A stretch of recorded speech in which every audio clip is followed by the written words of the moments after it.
What's up, Black Frame fam? Welcome back to another wild ride through cinema's most mind-bending nightmares.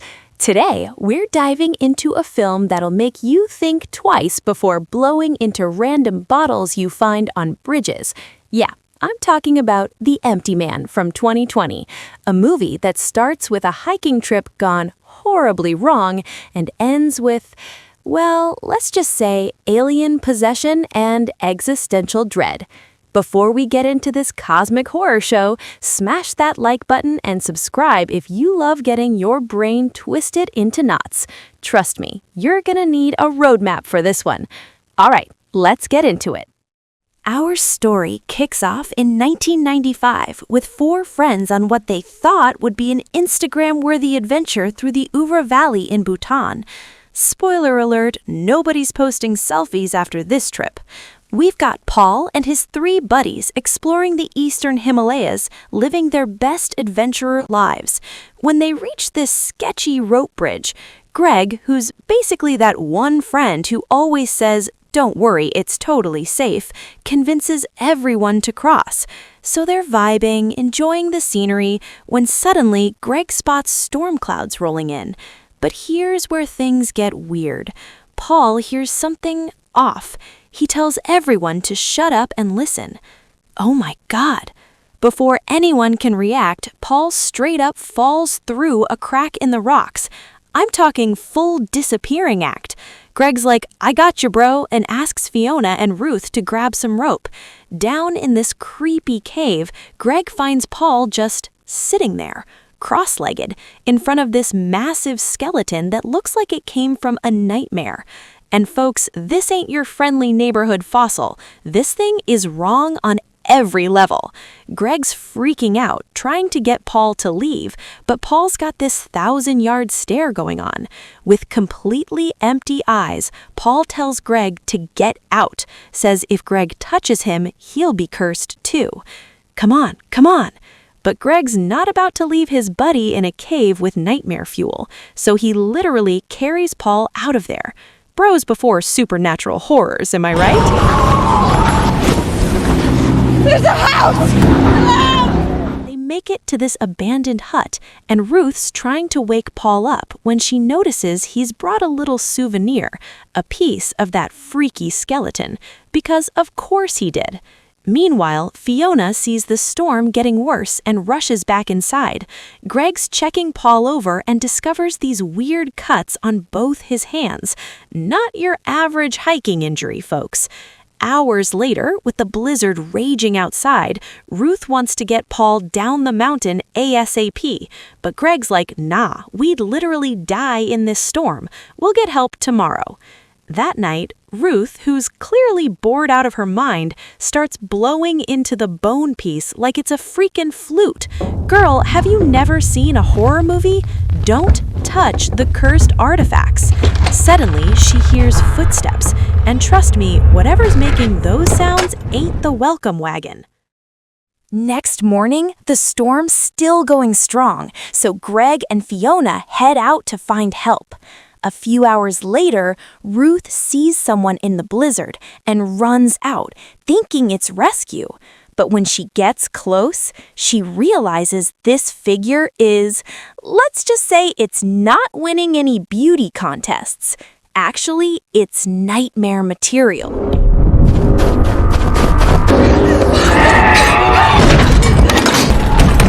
Go away! Greg! When Greg and Fiona come back, Ruth's panicking about the terrifying figure she saw. But here's the thing. Greg and Fiona were alone out there. They only saw Ruth screaming at nothing. Uh-oh.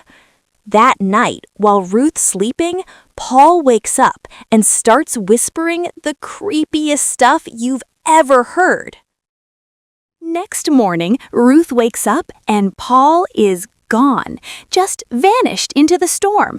Everyone panics and follows his tracks up to the mountain peak. When they finally find him, Paul's just doing yoga on a bridge in a blizzard, as you do when you're possessed by an ancient entity, I guess. Greg and Fiona are about to lose it when suddenly, and I mean suddenly, Ruth goes full puppet mode. Something takes control of her, like she's in the world's worst video game. Oh my God, whatever's controlling Ruth makes her absolutely demolish both of her friends. Then, as if that wasn't horrific enough, Ruth straight up jumps off the mountain. Meanwhile, Paul just keeps blowing that bone flute with zero expression on his face.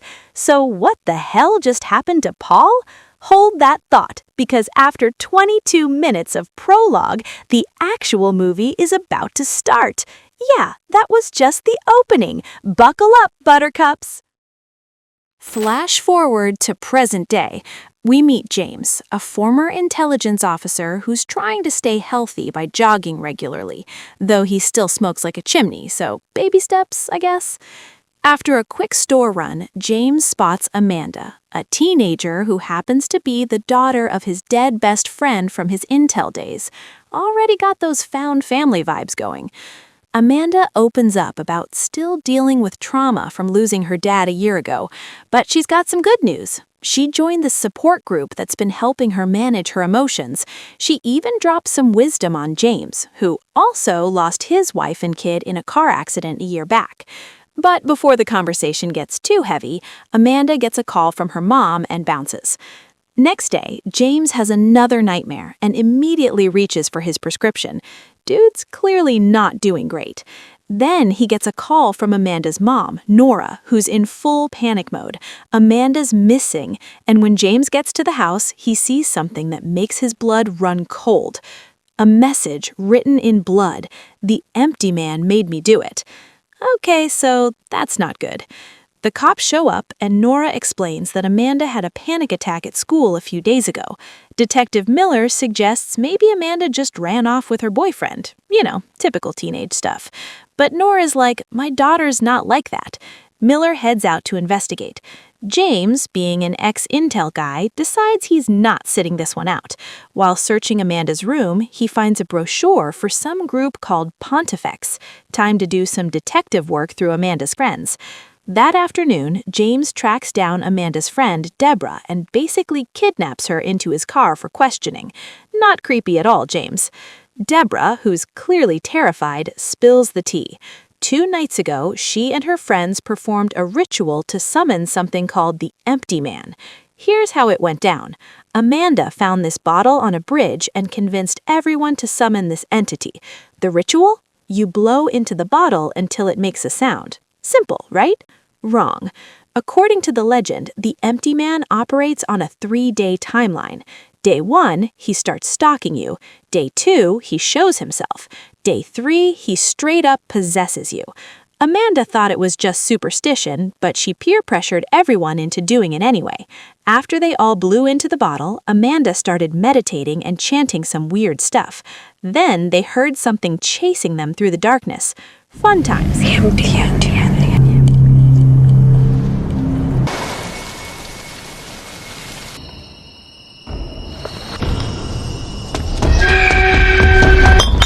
The next day, Deborah saw Amanda whispering something to another friend, Brandon, who just stood there looking absolutely mind-blown.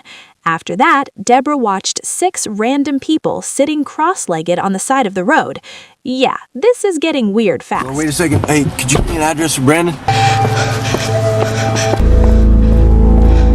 James heads to the bridge where they performed the ritual. When he gets there, everything goes dead silent, like horror movie silent. He notices a maintenance hole is open and decides to check it out. Big mistake. Oh my God. James finds Amanda's body. She's been dead the whole time. Not missing, dead. That night, while the police are recovering the body, James looks at the Pontifex brochure and suddenly gets a massive nosebleed. The Empty Man is reaching out, and it ain't to make friends. Meanwhile, Nora's having a relaxing sauna session when the machine suddenly shuts off. The room fills with thick steam, and then, well, let's just say day 3 arrived right on schedule. Deborah becomes another victim of the Empty Man's genjutsu. James finds out Deborah's dead. Authorities are calling it suicide, but James knows better. He goes home and starts digging into this Pontifex community. Turns out they're waiting for something called a tulpa, basically a vessel for their savior to inhabit. Yep, we've got ourselves a full-blown cult, folks. While he's researching, Nora shows up at his door, completely devastated. Amanda's body was found, but her daughter is somehow still missing in a metaphysical sense. James tries to comfort her, and then Nora, in her grief and loneliness, makes a move on James. But James, being the responsible adult, for once, sends her home. Though later that night, he's definitely regretting that decision. Hey, sleepyhead. At like 4 a.m., James wakes up to the sound of a woman's voice. He sees a shadow by his bedroom door and decides to go full action hero mode. But when he bursts out ready to throw hands, there's nothing there. The entity's playing mind games.